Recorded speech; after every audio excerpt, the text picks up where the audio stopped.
Hi,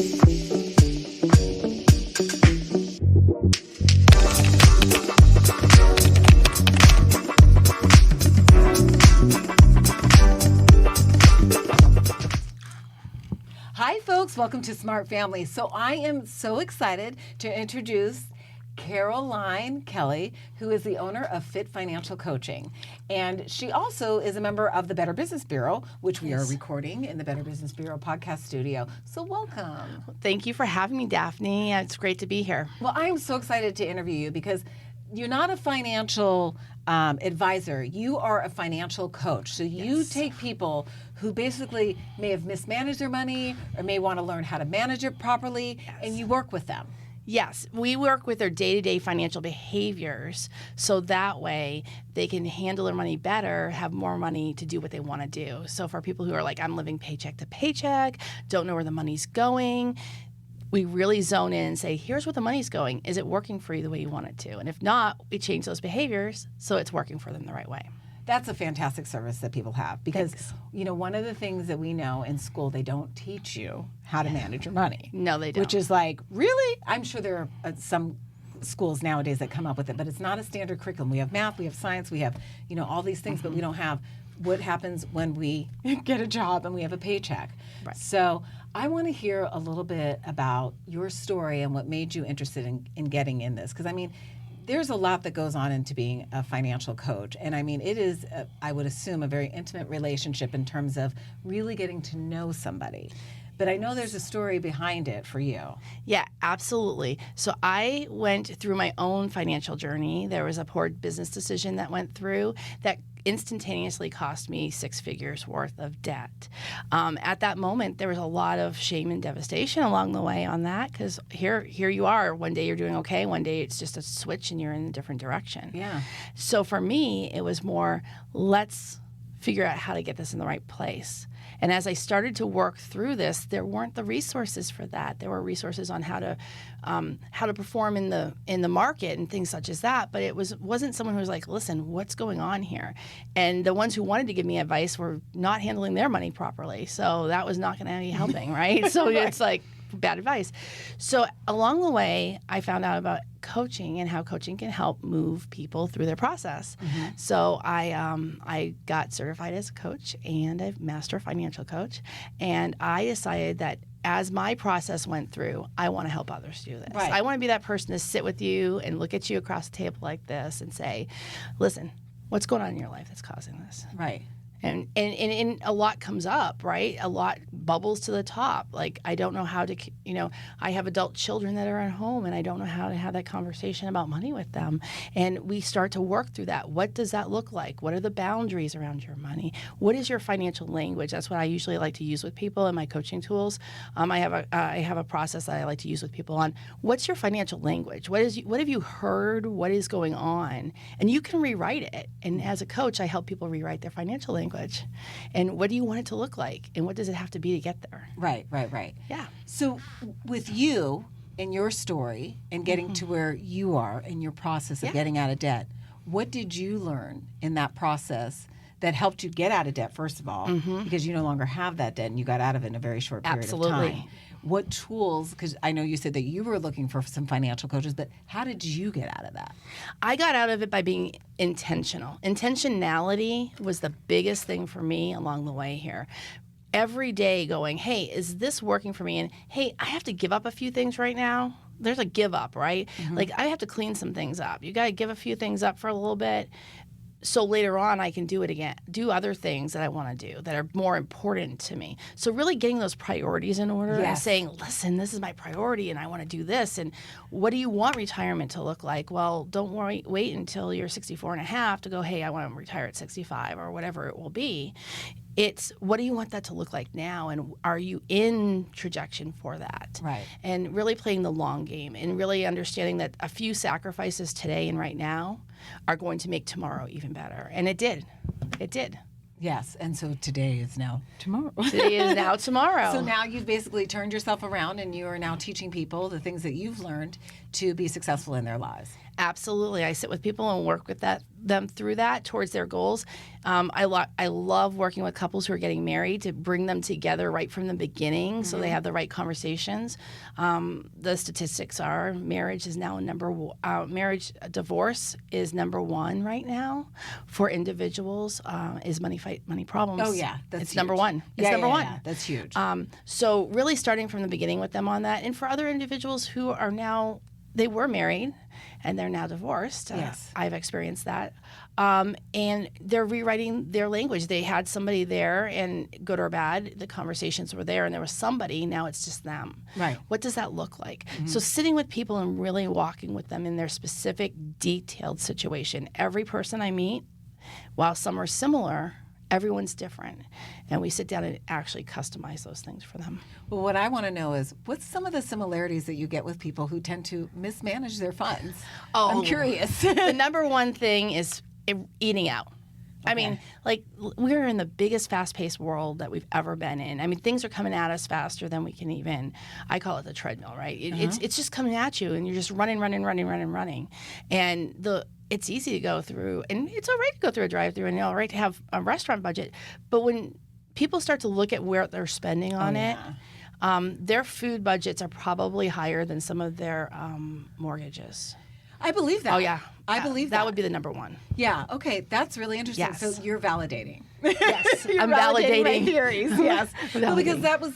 that's one of the things that I often tell, especially young people. I give them two general advices, whether it's offered or not. Yeah. Because I want people to succeed, especially young people. And I tell them number one is I call it the dripplings. You call it fast pace of life, but the dripplings are this: when we go through Starbucks drive-through, when we go looking for conveniences, when we buy the salad that's already prepared. Yeah. These are $5-6 here and there that you're throwing away in the trash every day for simply doing it yourself. And by doing it yourself, by doing more for yourself, you stay fit. Yes. You're using your body more. You have less health issues, and Yes. you also know what's going in your body. So that's definitely one thing. So you tell people to cut that out and do more for themselves at home instead of going out, right? Right. And they actually look at it and say, wait a minute here. Wow, we can cut this in a fourth. And they've cut it drastically, which therefore gives them more money, so they have more money to pay off their debts or save for their future or go on that vacation or whatever they want to do. They don't realize every month you're doing something like this. You multiply it by 12, $500 is quite a bit every year, right? it is. $6,000 a year. I mean, so this is where we start to nickel and dime those pieces in here. And you're right. It's a subconscious thing. Like you said, if you just go and make the food yourself, you have to put thought and process into that, and intentionality every day, right? Yep. And then it's just like we kind of go subconscious sometimes, and we just are like trying to survive in the moment rather than thinking it through. Right. And usually when you love think it. things through, you also have more control over your life. Yes. Yes. Like all of this correlates, you know? yeah. So, and I always say that, again, it's so interesting that you say that, because the foundation for me is feeding yourself, doing things for yourself, and then everything else tends to correlate. Yes. But getting back to being financially fit, those are some of the general things that you see people like wasting their money on.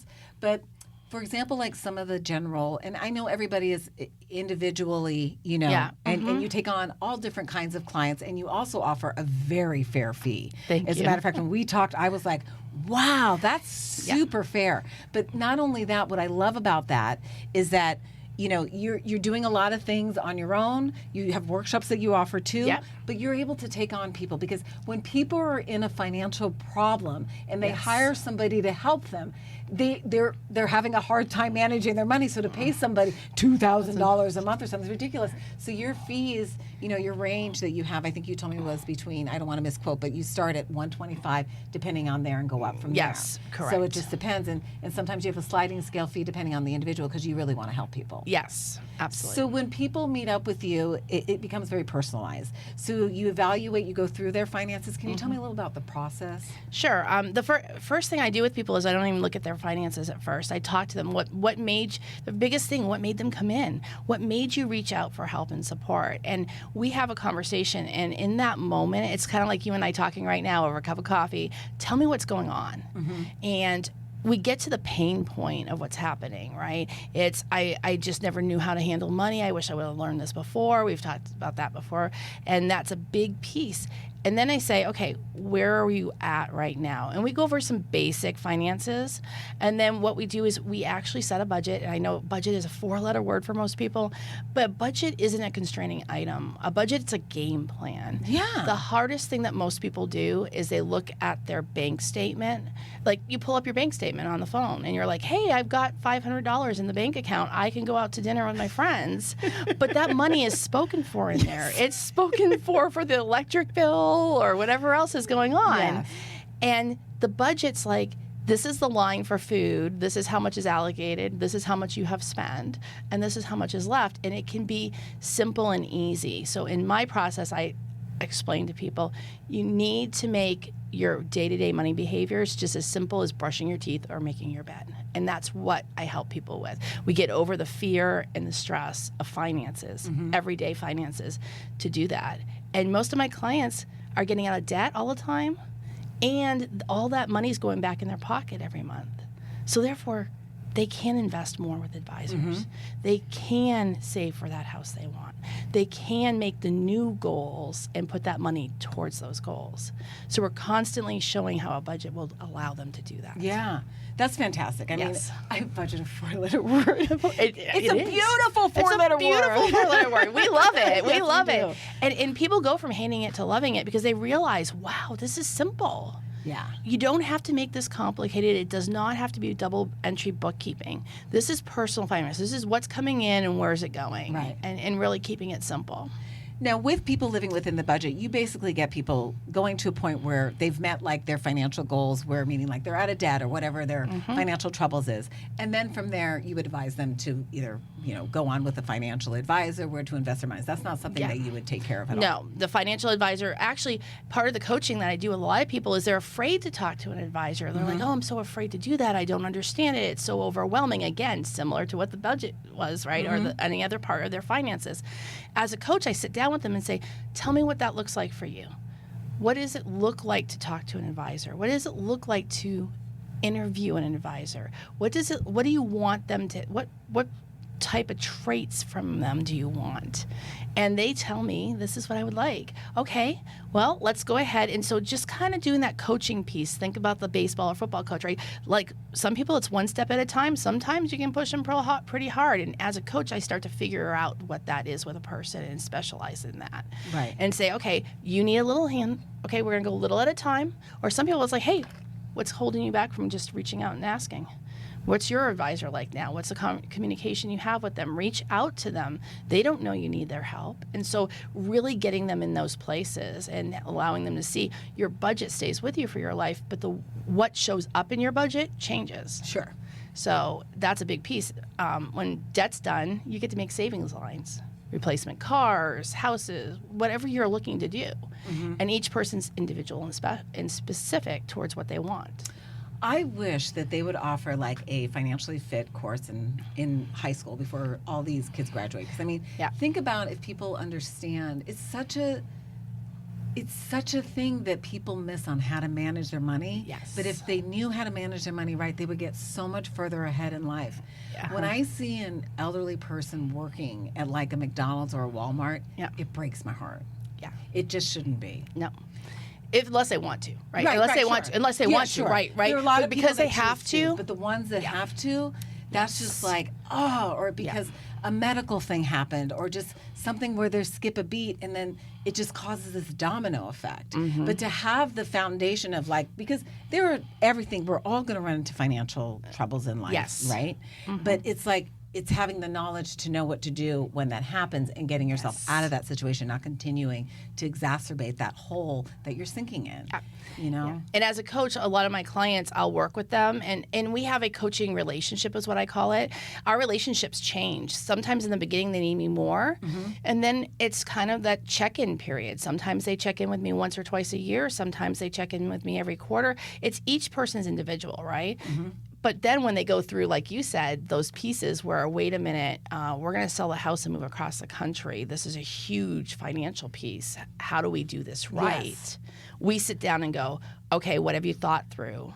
rather than just letting life happen to you. You're actually happening to your life in that moment, and that's a big piece here. Yeah, which is huge. I mean, I've known of a lot of people who sold their home and they've taken equity and they've just blown it. Yes. And they regret it, and now they're renting and they don't have that kind of cash to buy a house. Yeah. You know? Because more money magnifies the behavior. Yeah. So if you aren't in that moment where you're like, hey, I've got these things straightened out, a bonus, a raise, all gets absorbed in your life, and you don't see it or feel it, and then you get that feeling of, wait a minute, or even a house, right? That large piece of money. Yeah. It can get pretty much blown quickly. Yeah, it can. But with like a financially fit, if you haven't had any training or discipline in managing your money, hiring somebody like you would be instrumental at a reasonable fee, I would say, for sure. Absolutely. So let's shift gears just a little bit. You know, we're here at the Better Business Bureau. I love them. The reason why we're and that's why I'm like so excited to interview you, because of the fact that you're a fan of the Better Business Bureau just like I am. Yes, they're wonderful. You are a small business owner and you utilize a lot of the services that they have to offer. So can you tell me about some of the benefits of being a Better Business Bureau member? Absolutely. The Better Business Bureau is got great office space here along the way. So I come in every now and then and I just have a workshop here. It's centrally located, so it's amazing. I'm also one of their igniters. So I have some Ignite space next door where I come in and do my office work with other business owners. There's networking, there's abilities to have classes and lessons. They give a lot to the actual businesses, and you can come in and get to know them, and you're like, listen, I need this. And they're like, we know somebody who can help you with that. And that connection's amazing. Yeah, so it's not just a membership. It's not just a membership. You're not paying a membership fee, you're paying a fee to get support. Yes, it's definitely support. I never thought of it as a membership. I just look at it as this is something where I'm getting help and support along the way. I just got an email yesterday from them that's like, hey, what can we do to help you? And what do you need? And you just check off what you need. And I'm like, hey, I'd like you to look at my website, or hey, I'd like you to do this. And you just send it back to them and they reach out to you. God, and it's amazing. Great. This is fantastic. So you have all the support that you need to do your business and keep it at the pace that you want to do it, so you can take care of all of your clients. Plus, you have this wonderful partnership and with the Better Business Bureau, which is really good. One of the reasons why you're doing very ethical business, and that's why you're sitting here on my podcast. So Thank you. I commend you for doing ethical business in our community. Not only that, but you're also helping people in our community, and you're doing it for a reasonable price, Caroline. So I appreciate you. Absolutely. Thank you, Daphne. I appreciate you and everything you're doing. Yes. So win-win all the way around. Win-win. So if you guys want to get a hold of Caroline Kelly, who is with Fit Financial Coaching, just head over to my blog at smartshopperdaphne.com. I'll have a link to her page where you can schedule an appointment or meet with her. And I'm telling you, if you guys are really thinking about, just getting a little bit of advice, especially you young guys out there who are starting out and maybe you got a big job and you don't know how to manage. I mean, what's a couple $100 to sit down with somebody so later on you know how they're making the right decisions. Absolutely. You like that? I love it. I'm ready to help them. Well, I hope to have you back on Smart Living Podcast. So thanks again, Caroline, and you have a great rest of your day. And I will, again, you guys, I appreciate you tuning in. And don't forget, I'm Daphne Monroe, your Smart Shopper.